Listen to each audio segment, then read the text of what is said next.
All right, so it's the morning, you're waking up, making yourself a cup of coffee, got all of your brew gear, you're gonna pour yourself a pour over, and the very first thing you're gonna do is you're going to bloom the coffee bed. And the bloom is when you add hot water to freshly ground coffee and it expands and bubbles. What is going on with that? It's really pretty, first of all. But the bloom, it's an important part of the pour over process. What is happening is we talk in other videos about how when you roast coffee, there's a buildup of carbon dioxide.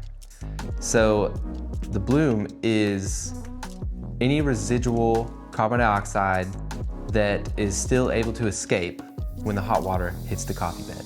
Yeah, and it's important to do that, right? Not just to skip through it and just keep going.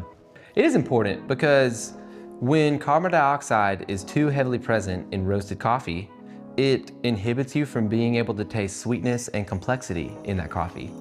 So what you're trying to do is take 30 seconds, which is usually what we recommend for blooming a pour over coffee, and let that coffee degas a little bit more before you start. When you're brewing coffee, any carbon dioxide that makes it into your beverage, into your coffee, will turn into carbonic acid.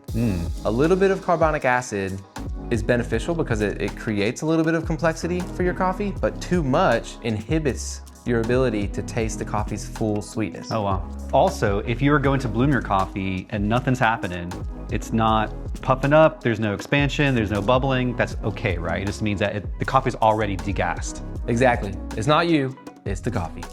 Some coffees will have more natural buildup of carbon dioxide than others. Lighter roasted coffees don't tend to have as much buildup of carbon dioxide than darker roasted coffees. So if you're buying coffee off our website, on every product page, we have a brew recipe for pour overs and espresso. And in that brew recipe, we almost always have a 30-second bloom because we're assuming that you're buying it from us freshly roasted and that you need to degas it. So almost all of our recipes always start out with a 30-second bloom.